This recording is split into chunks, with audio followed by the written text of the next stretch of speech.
Welcome to the In His Voice podcast, hosted by me, Rob L. Lowe, where we talk about the trials and tribulations that deeply impact the lives of boys and men without ever bashing women. We talk about everything from the bedroom to the boardroom, from the playground to the stadium, and everything in between. So, today, great topic. It's time to unpack some stuff. So if you know me and you follow me, you know my history as a HR executive. Within my role, also, we're responsible for diversity, equity, inclusion.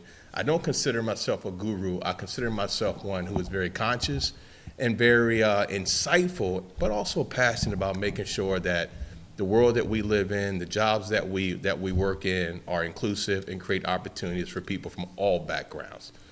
And what I've seen in the last couple of years, if you think about 2020, with what happened with Ahmaud Arbery, George Floyd, Breonna Taylor, and you saw the whole Black Lives Matter movement, you saw this huge pendulum swing where there was this momentum of social justice.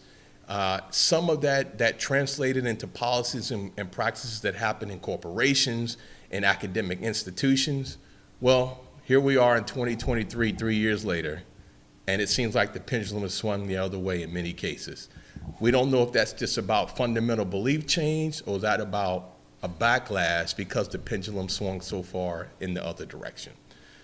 And people like myself that have stepped out in this space to do entrepreneurial work have experienced or are experiencing the impacts of that, whether that's companies that are not bringing in consultants to do diversity work, whether companies are just scaling back on the amount of money that they spend on diversity, equity, inclusion. There's a whole gambit of things, but even in doing that, there's a lot of reasons why. Sometimes it's based on laws that have been passed in their states, academic institutions. In many states like Florida are at risk of losing funding. States like Texas and Iowa have passed legislation around diversity policies. And so being in this space at this time, while it's important, it also is very tricky. You have to tread lightly. You have to think about what states are you operating in, what's happening in those states, and the companies really have the funds to support the funds and the will in order to take on this gargantuan task of trying to create an inclusive culture. So on my topic today about this space of diversity, equity, and inclusion, and on this show today, I have a guest who is an expert in this area. I had him on a couple months back. We did a show about the impact of fathers in our lives and what that means and how it molded us. And I told him that I'm having back. So on my last show, I was rocking a fedora. And so he called me today because today he's rocking a fedora. I want to welcome to the show Dr. Ken Coopwood. All right, thank you. Good to be back. Yeah, man, you got me this time. I see you this time. I got my hat. Yeah. You know, I didn't want you to be by yourself. So. Yeah, but I didn't know you was gonna rock a Phi Beta Sigma hat. Well, you know, what else would a Sigma man have? Well, and you know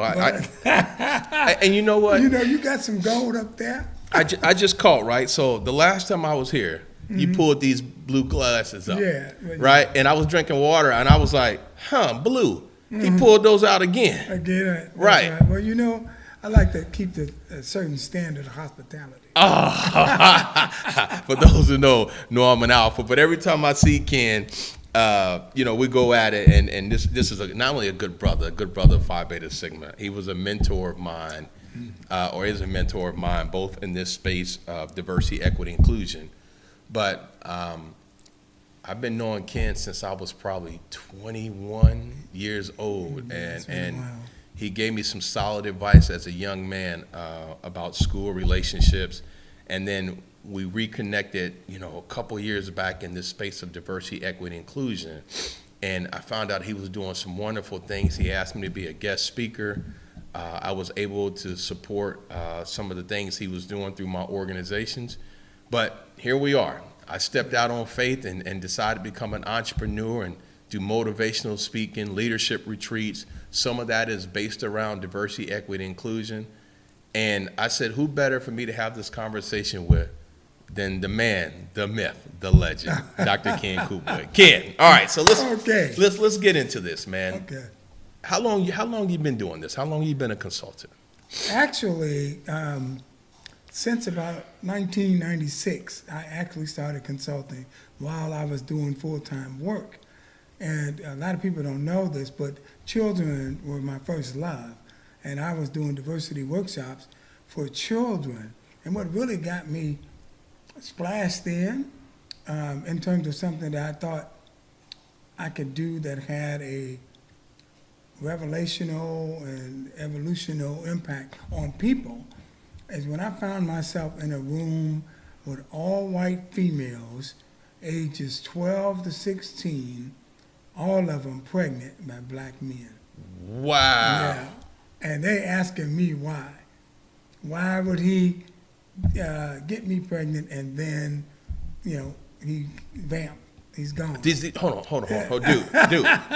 These are predominantly, if not all white females. It's all white females, yeah. Asking you the choices that would have led these young black males to get them pregnant and then leave.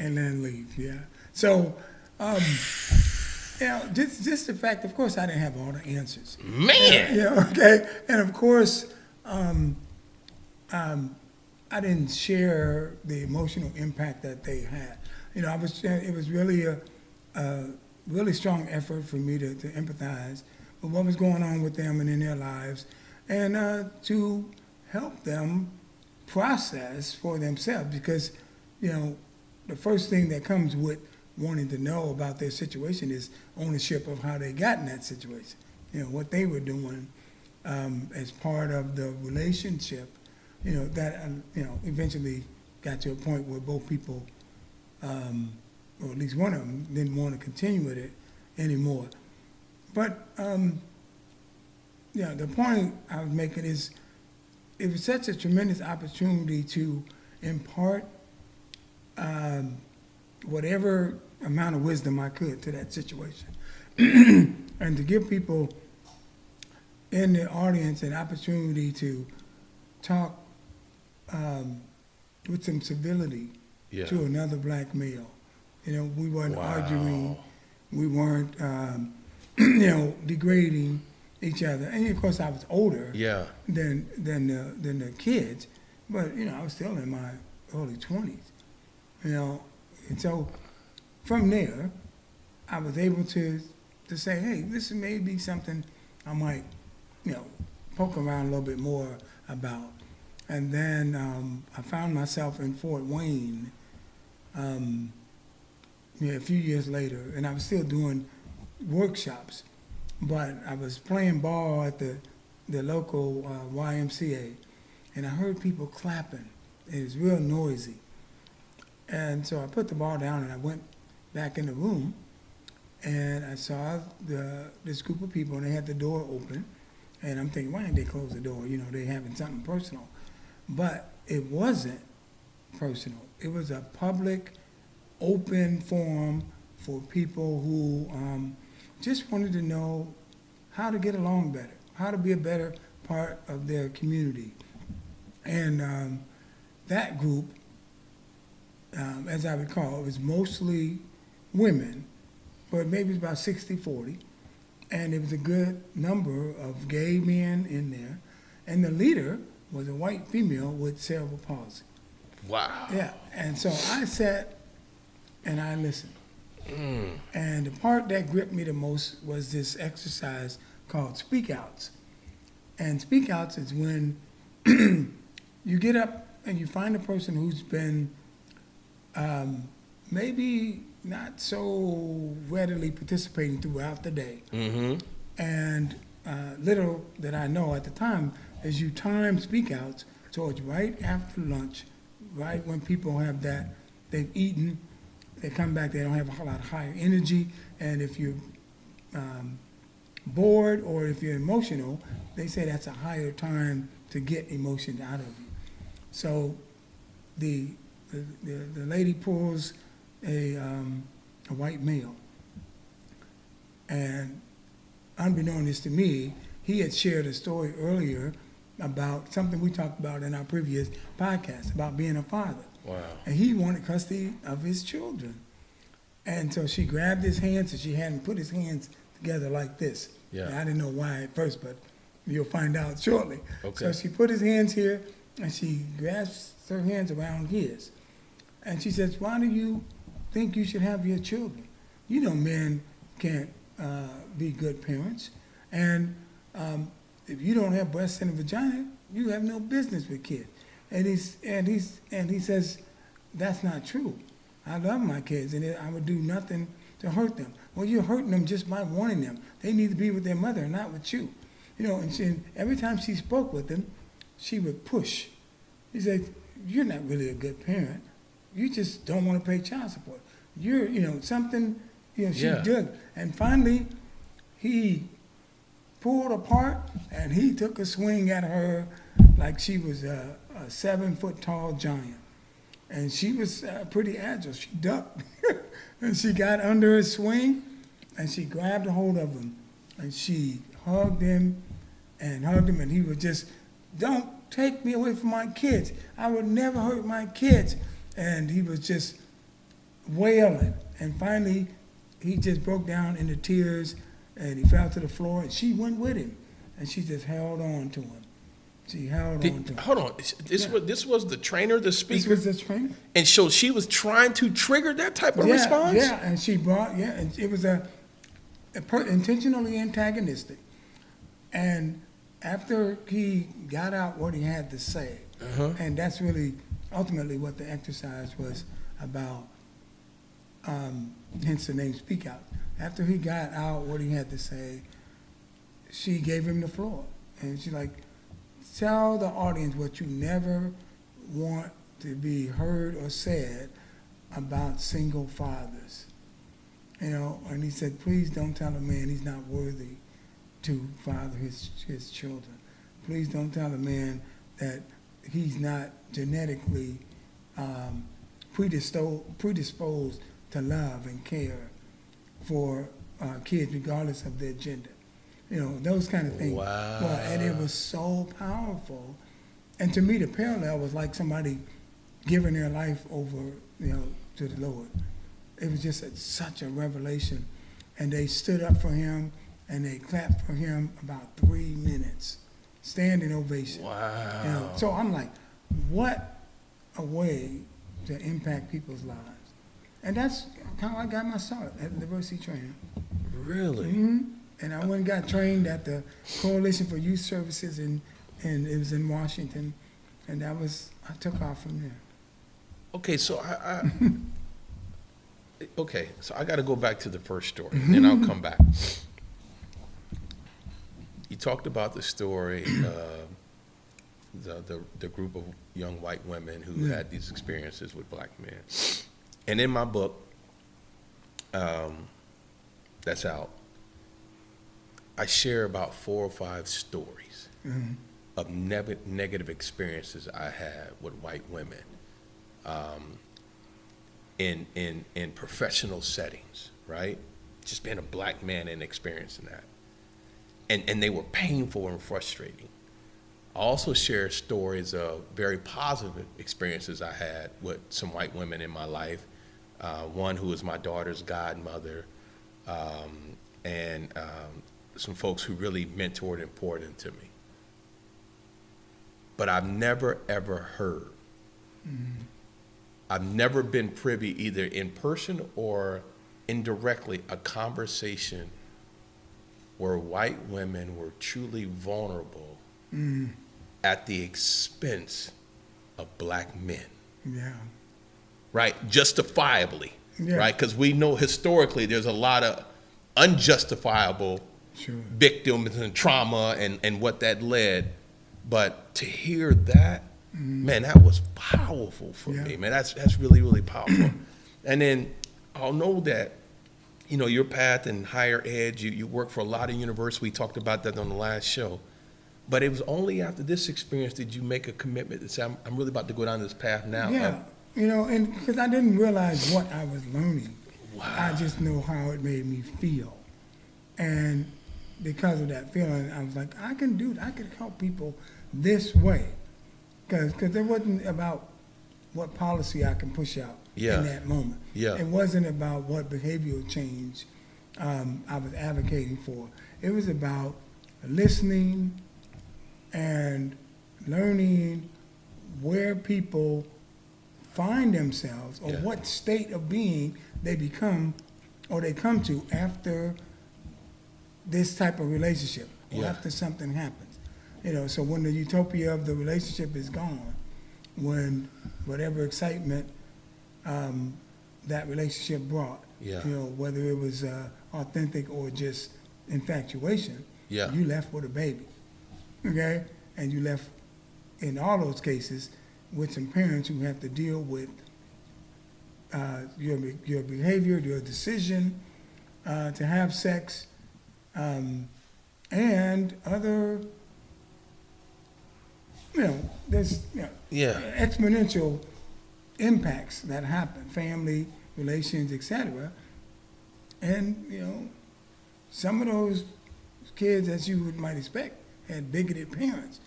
So Yeah. they're out experimenting, against the will of their Yeah. parents, and here comes a baby. So I don't know how I got into that circumstance, but I was there. And I was in the school system, in the alternative school system, right there in Vigo County. Wow. So I was college age doing that work. When did you start Coop de Lou?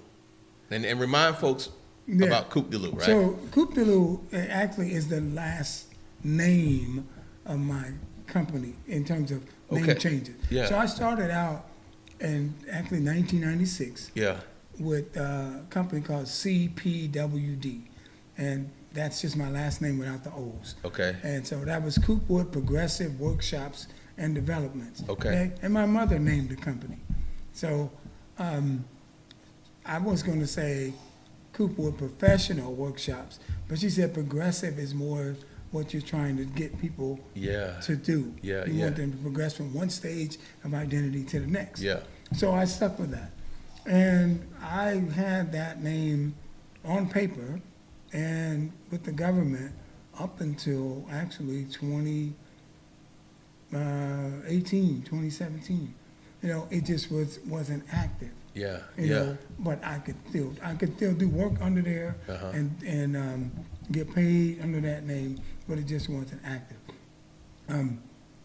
While it was still kind of on the back burner, I took a leap of faith and I worked with another person, and I had a company that went by another name, but I wasn't really using the materials and tools I had for CPWD. Okay. All right, so when I transitioned from work with that other company, I had CPWD and I had the resources and tools from the short-lived company, Okay. but I didn't want it all to be scattered. Okay. So I consolidated, and I was trying to think of a name to call it. And I was in one of my workshops, and I had one of the clients say, the problem here is everybody wants to have education about the DEI space. Tell me why this and tell me why that. Yeah. But nobody wants to lead. Okay, nobody wants to lead people to that next paradigm. Yeah. Because that's where the risk is. Yeah. Okay, because if you're really leading, you're saying that the current pattern or chain of activities they not only don't work, they are out of line with the circumstances of American society, even the world society. Yeah. Okay, just like you mentioned earlier, even after all those deaths and all those social spikes Yeah. in awareness, we still not only going back, but we went beyond going back because there's nobody leading the change. There's a lot of people educating and even complaining about it. Yeah. You see, so the person said, we need education and leadership. And I said, you're right. It's got to be both. Yeah. So I said, Coopwood Diversity, leadership and education for everybody. Yeah. So I chose universal. So Coopwood Diversity, leadership and education, universal. That's where the name came from. It's crazy because I didn't know that. You said it on the last show. That was my first time. But I actually thought it was a play on words of alley oop, like Alley-oop. I thought it was a play on words that companies will call on you to help them score. Oh, wow. So like a coop de loop. Alley-oop.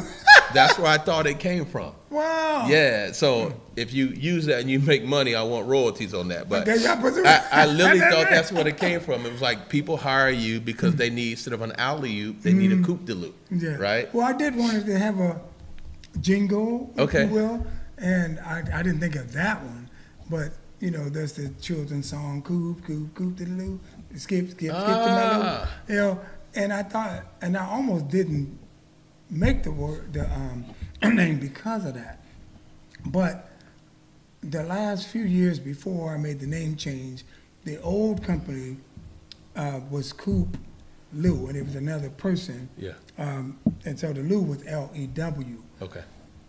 Because I had so much of the material in terms of intellectual property and the process for Yeah. using that stuff, the marketing professionals I worked with said, don't go so far away from what you've been branding in terms of what people say. Yeah. Okay, 'cause so they still got Coop, okay? Yeah. But now they got Coop D Lou. It's just a different Lou, you know? Yeah. But now the acronym has more meaning behind it. You know, when I started this podcast, I talked about 2020 and the shift. So I think you have to admit 2020 was, you know, it was a emotional year. You know, the world shut down. Yeah. And in the midst of the world shutting down, we had three of the most recognized, and I say recognized because they weren't the most horrific, right, Yes, historically, right. but the most recognized tragic events that happened to African Americans, right, Yes. in this country. And then you had the Asian hate, you know, incidents that took place in this country, man. So it sparked this change.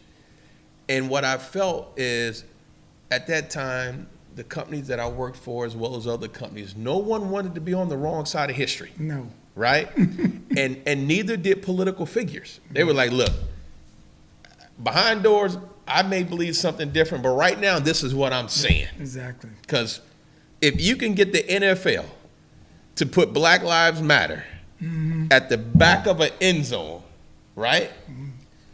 Not because, I'm not saying people don't believe in it, but because there was such backlash with the Colin Kaepernick and everything that he did. Like, that told you how impactful this movement was. All right, slowly we come back out of COVID. Slowly people back to work. We get new people in office, and you know, just like clockwork, every time we get a new governing party, right, things change. Yeah. But I didn't expect to see this. Yeah. Affirmative action taken out of universities, Yes. right? The overturn of Roe versus Wade, Yeah. right? And now, you know, 8 to 10 states passed laws over the last 3 years that were designed to specifically target how much content could be shared or taught in corporations and in academic institutions. Yes. And the fear of, if you violate those, you could lose funding or be fined. Yeah. I want to get your thoughts, man. Your thoughts over just this whole Well, certainly shift. that's a lot to unpack. But you know, instead of unpacking, you know, I like to keep things at their core. Okay. All right. The core thing that I've learned and I've experienced is the behavior changes that we see Yeah. are not really changes at all. You know, if you look at American history, you know, what you don't see is what you don't see. Okay, and what I mean by that is, you said, and you mentioned it, these were some of the most recognized, okay, which means they were public. Yeah. Okay? In American history, a whole bunch of lynching and And inappropriate behavior toward people of color and Asians, that's unfortunately Yeah. American culture. You know, and I think about what Jeffrey Robinson's doing right now. Yeah. And he's saying, look at the American culture, okay? Don't just look at any particular incident, but understand the impact on this. As a child, how did you learn not to yell in the library? Okay? Wow. Think about that. Yeah. See, it's the same type of indoctrination, good, bad, or indifferent, that allows people to behave a certain way toward another human being, you know, Yeah. because they look different. Yeah. And that behavior is acceptable because it's part of the culture. Okay? Whether that person is mean in spirit by nature or it's a learned behavior, don't matter. The impact is still the same. One person can impact or afflict their will on another person, formally or informally, because a certain culture exists. Okay? And that's where, like you go back to the civil rights movement, that's why when, even though they integrated the schools, okay, people of color probably actually got treated worse because they didn't integrate the teachers. You see? Ooh. The education, the system Yeah. stayed the same. They just moved the kids around. You know, See? we were talking about the difference between being an authentic leader and an authentic person, right? And I gave the analogy, I said, in corporations, you know, there's this big push to be an authentic leader. And I say, really, be an authentic person, because an authentic leader, and I gave the example that says, let's say the company implemented a policy that the leader didn't like. The leader may tell their team, I really don't like that policy either. Or they may tell their team, you know what, I know that you don't like that policy, and I hate that it bothers you like that. And I can feel your energy and your anger, and I want to support you. So I'm being authentic and tell you I recognize what's happened to you, right? But what they don't do is they don't go that step further and say, but let me tell you, I disagree with it too. Let me tell you why I disagree with it, because I fundamentally think it's flawed. I think it has all type of potential ramifications for those that are impacted. And so when that happens, people get to hear a limited perspective. Mm-hmm. And so going back to what you said, it really does resonate with me,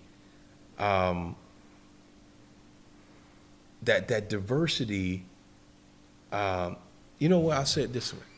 Diversity and its accuracy and its impact is in the eyes of the beholder. Sure. It's in the eyes of the beholder, right? Mm-hmm. Being someone who's been doing this and being this expert, and now you're a PhD, you've been in academic institutions at the highest level, you reported to presidents. What does this feel like to you today? Where we're at, what does this feel like? And then the clients that you work with, you don't have to give their names, but the clients you work with, where are they at? What are their fears? What are you seeing? And then how do we help them? But tell me, what does this feel like to you? Yeah, well, across the board, most of the time, you got to think about the industry, the sector. So whether it's corporate America, federal government, nonprofit, or higher education. I've worked in all of them. The culture of that sector is driving whether there's a reactive or proactive response to what's happening across the country. Some institutions are saying, hell no, we are not backtracking the progress that we made with regard to DEI. Yeah. Others are saying, we can't afford to lose the money that's been promised to us for DEI. So you have to first look at what is the source of the response. Yeah. And you don't have to look far for most sectors Yeah. to find out what that is. Now, higher education in particular has a history of reactionary responses to anything political or socially misaligned with its circumstances. Okay. All right, because of that, it's in the most peculiar pickle because higher education also has a history of bringing people of color to the campus for all kind of reasons other than academic. Yeah, boy. Okay. Okay. You go Right. on and touch on it. No, I'm gonna touch on it. So you think about it, and me being a former Division I athlete, Yeah. and having the experience of being on the conveyor belt, where you come in, they wine you and dine you, you spend a lot of time with non-academic activities, non-academic people in the community, Yeah. boosters, etc. Yeah. Okay, as long as you can run that ball, or you can dunk that ball, or whatever you can do, Yeah. then you have a place. Yeah. But when it comes to your personal development, your process toward professionalism, Yeah. okay, that's a whole different ball game.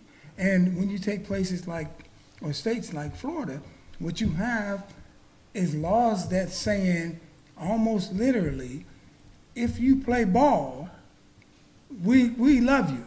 Yeah. As Yeah. soon as you take off that uniform, we don't want you to learn who you are. We don't want you to be strong in your identity. Yeah. We don't want you holistically educated to the point that you can function across cultures and within groups and outside of groups that look like you and don't.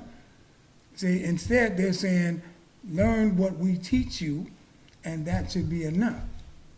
So in other words, your identity off the field isn't important. It isn't relevant. And in fact, it's not needed. So why read about it? You see? Yeah. So that is a serious in-your-face perspective, but that's what these laws amount to. Okay? And so people are responding to that, particularly in corporate America, because you need talent that's prepared for a global society, increasingly global society. And institutions are supposed to be the microcosm for that development. So how can you actually pass a law that's contrary to what you publicly display to the American public? It says we're diverse. You know, the Supreme Court, right, said affirmative action for the sake of determining college entrance standards is no longer acceptable. It doesn't say that, unless I may say it wrong, but I don't believe it that they came out and said that you can't use economic background, right? So if you come from a marginalized community, and so if you think about that, most people who come from marginalized communities are people of color. Yeah. So you can't say race, but I'll use the fact you're from a marginalized Right. community as justification to I guess to appease both sides. But in corporate America, the Hispanic buying power, $3 trillion. And if they were a country, they'd rank number 5 in the world in gross GDP. The African American buying power, or black buying power in this country, is $1.7 trillion. If we were a country, we'd be the 16th largest country in the world. Number 5, number 16. And you think about corporations that don't understand that and don't value that and don't recognize, not only does, there's studies that show that the more diverse companies are the most profitable. That's one. Yeah. But also you have a whole economic pool that at some point can be consumers of your product. I don't care if it's an industrial product. Some business somewhere will touch a home, a house, a car, or consumer goods, or travel, whatever it is, that can hit your bottom line. For you, how do you help clients today? And I don't mean the training you do. When you're having these conversations now, And you're like, hold on, look, guys, don't throw the baby out with the bathwater. Yeah. How? Because they're scared, right? And I've talked to some folks in critical roles behind closed doors, right? And it's things they just don't want to say because there's fear, right? There is legitimate fear. I can't say this, I can't do that. But from your perspective, like, how do you help them? How do you help them through this period of uncertainty? Well, there's a couple different directions you can go. The one that's really the most effective, again, is keeping it simple. All right, what is credible versus what is critical? Okay, the critical thing is to line up with the masses. Okay, so you're not an outlier, and people not looking to take your money, people not looking to ostracize your product, etc. That's the historical American way. Yeah. Line up with the masses, and then you're on the right side. Okay, the credible thing is to become educated about what you're missing about the other groups. Yeah. And fashion your infrastructure or the infrastructure of your institution or your company so that it aligns with the changing circumstances. Yeah. Right now, the narrative is changing because of sheer numbers. Yeah. Okay? Yeah. Sheer numbers. So you can't have 10 white people in the students and 2 black and 2 Latinos yesterday, and today you got 4 Latinos, 3 blacks, and maybe 5 whites, and teach the same way. Okay? Yeah. The approach has to be different because whatever you're teaching, whatever you're selling, whatever you're creating has to be relevant. Yeah. To make it relevant, you got to understand the narrative of the people that are in your classroom or that you want to buy your product. Because you don't understand the narrative, now you're offended because people are telling you that what you're selling or what you're saying is not aligned with their history and their identity. Okay? Yeah. So the problem is your narrative is misaligned with your circumstances, and it's changing whether you like it or not. Yeah. And so, what do you hold on to that's historically been in your pocket? The money, okay, and in the access route. Yeah. Money and access to the things that people are coming to your institution or trying to get hired into your company for. Yeah. Yeah. So you hold on to that, and that's what we're seeing, in my opinion, nationally, is. And it's public, like you're saying. What's memorable now is that there's a blatant spike in what I call publicly fashioned laws. Yeah. And I'm going to say publicly fashioned. I would say defensive laws that shun other narratives and block people's access to those other narratives. So that's where the spike is happening, and that's what's happening around the country right now. I think the repercussions of this is going to be felt for generations. Even if laws change 6 years from now, 4 years from now with the administration, the repercussions of this. So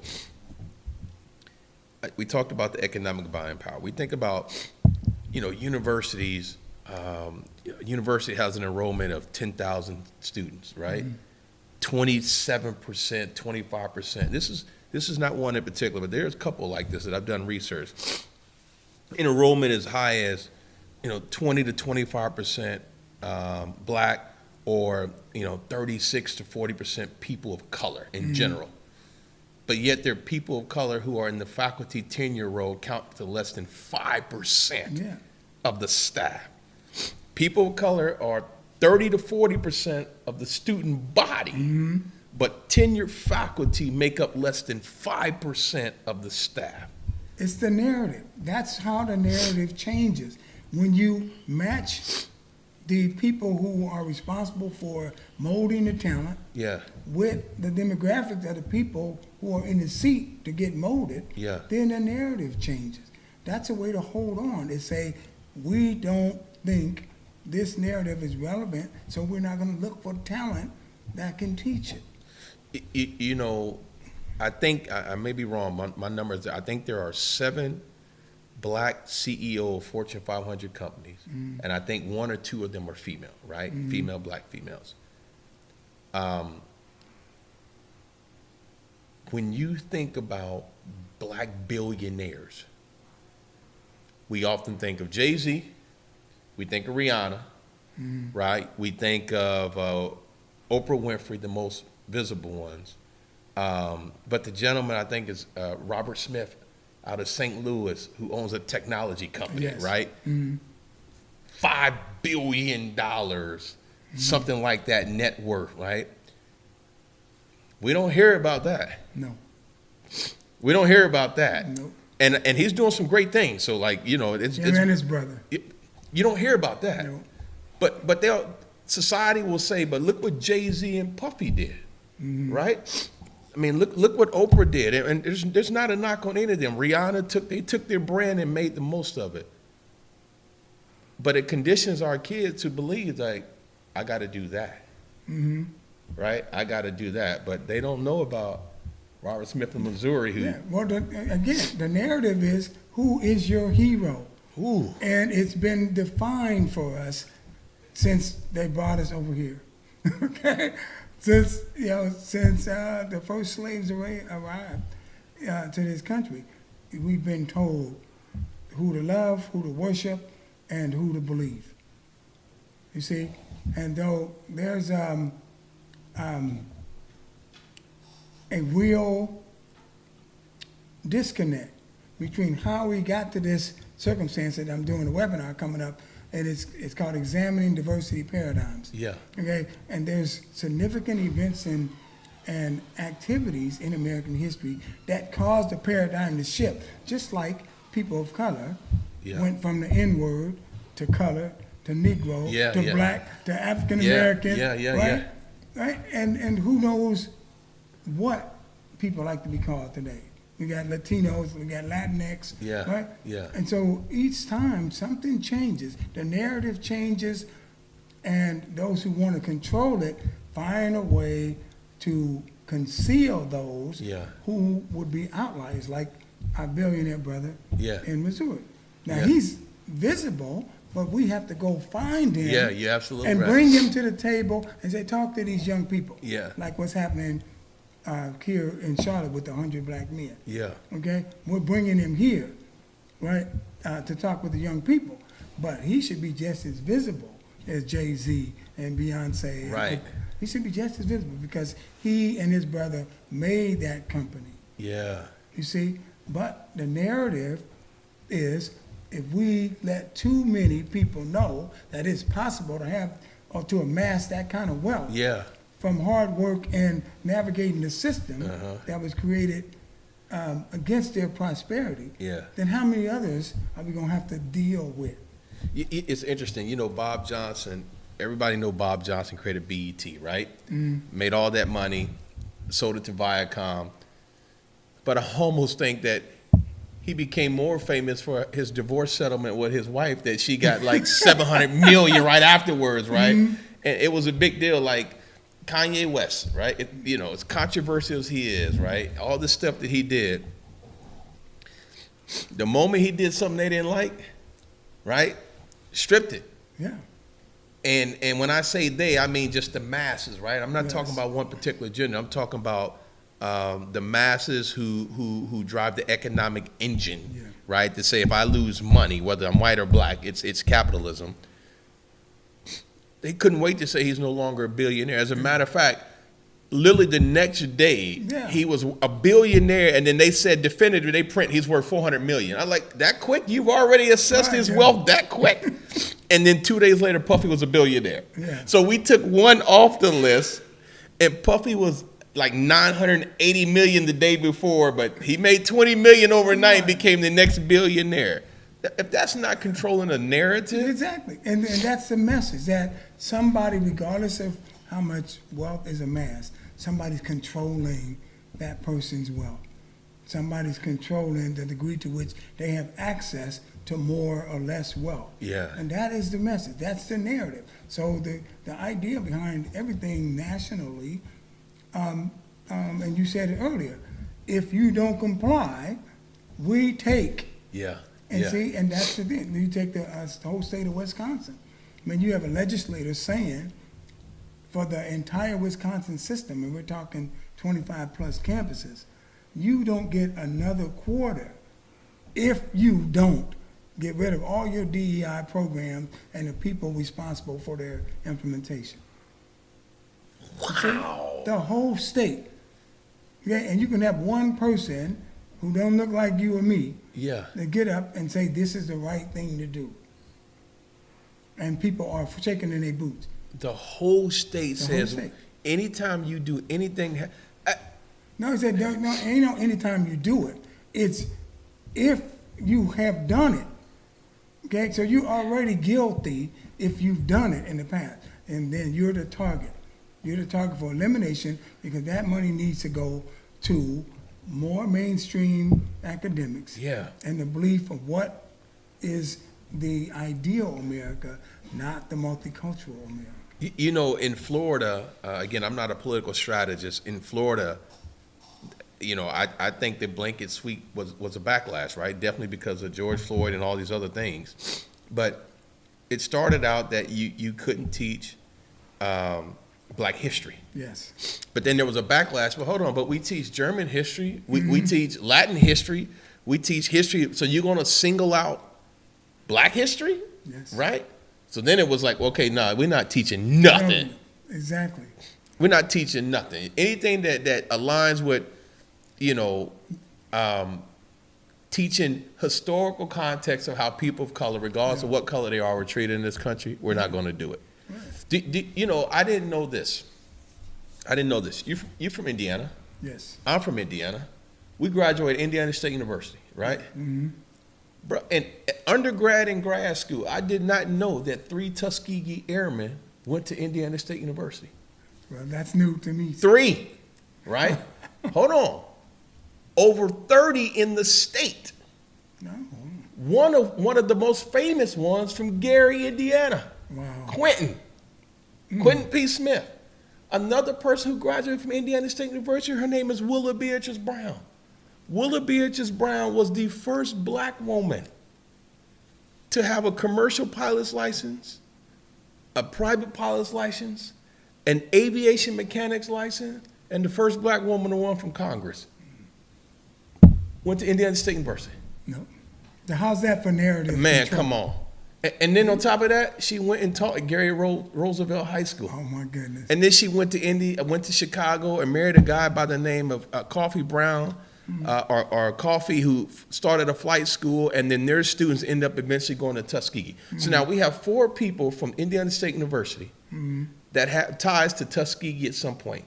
In Indiana, Ken, there were 2 Tuskegee Airmen bases during World War II. Wow. 2. Seymour, Indiana, and Camp Atterbury in Edinburgh, Indiana. 2 Black Tuskegee Airmen bases stationed there.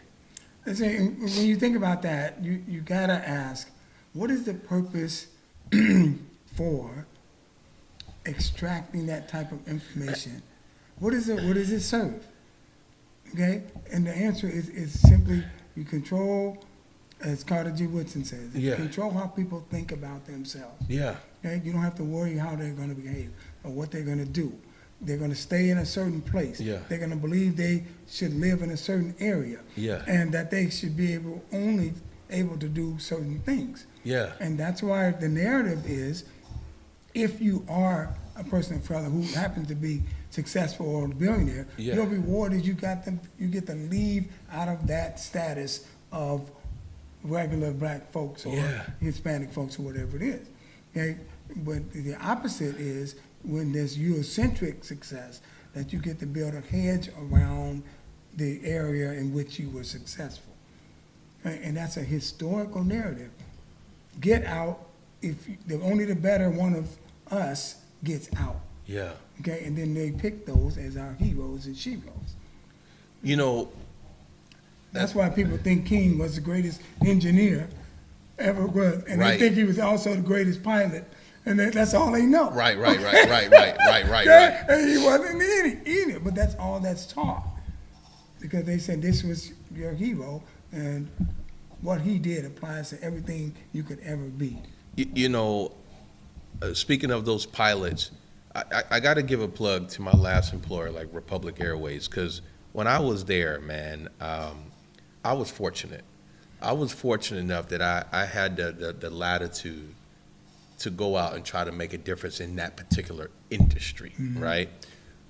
We created scholarships at Indiana State University. We created 2 endowments that gave $5,000 scholarships to black women who chose to be pilots, or Hispanics, Latino, male or females.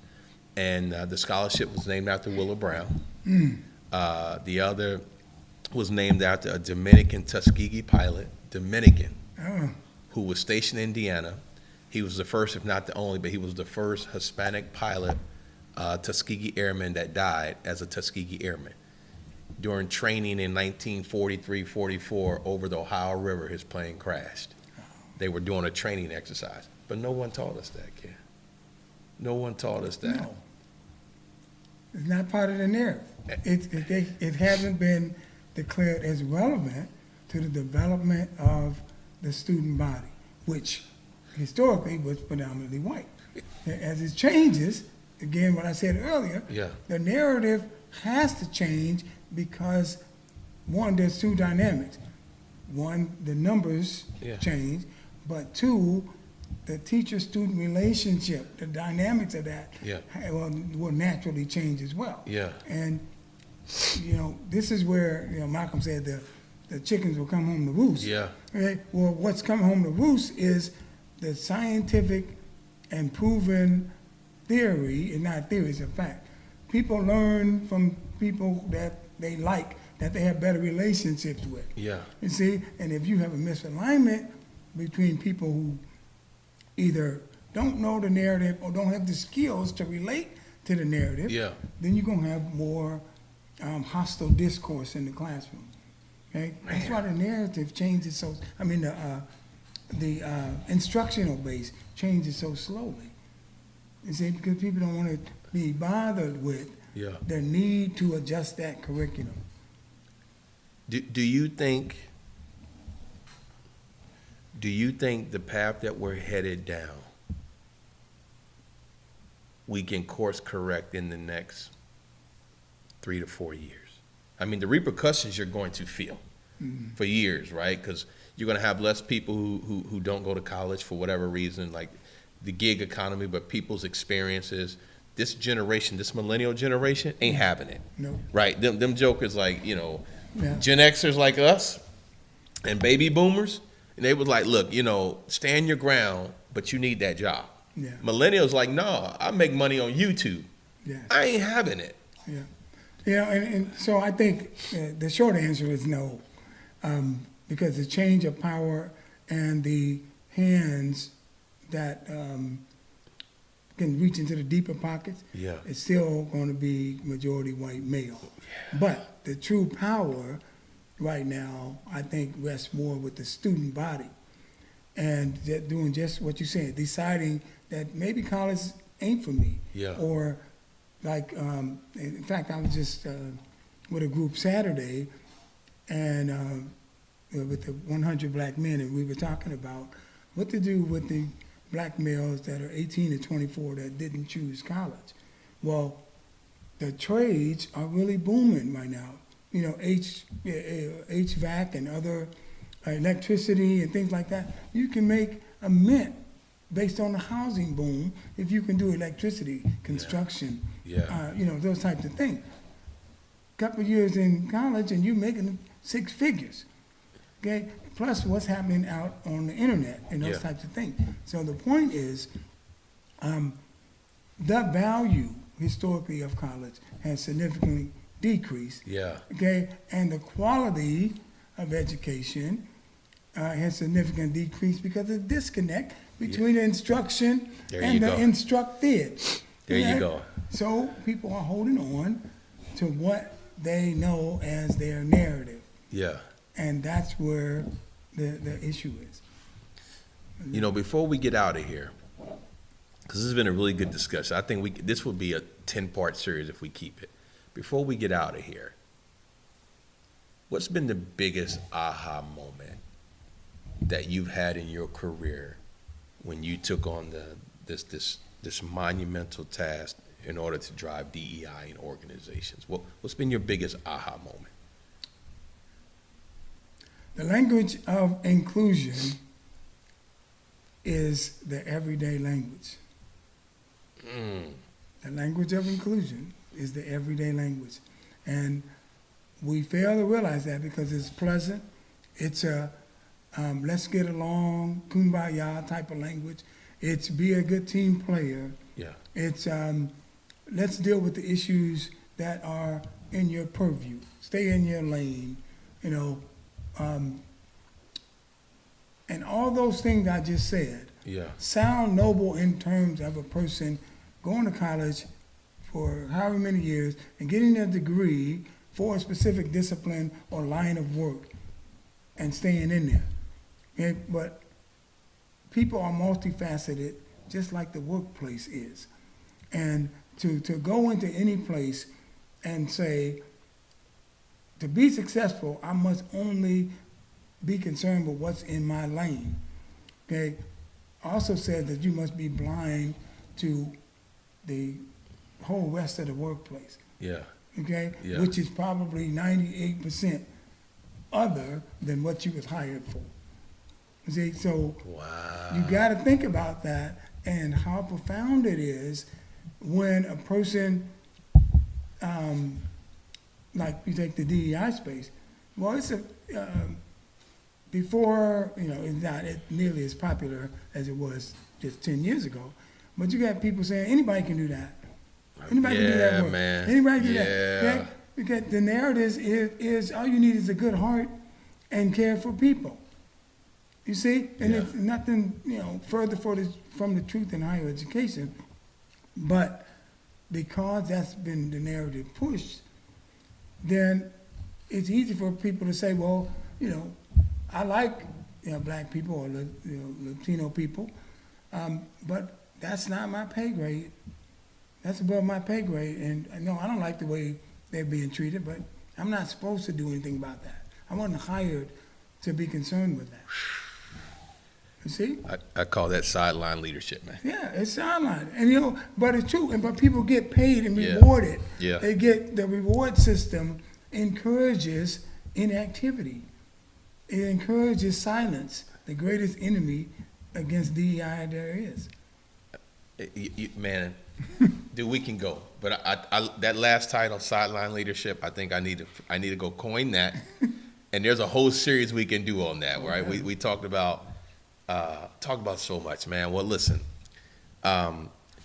website again, so people who are interested in having you come speak or want to talk to you about, you know, maybe potentially them helping build, strengthen their DEI program, how can they reach you? Okay, thank you. Our website is coopdeleu.com, COOPDILEU.com, or you can email at transform@coopdeleu.com, the word transform.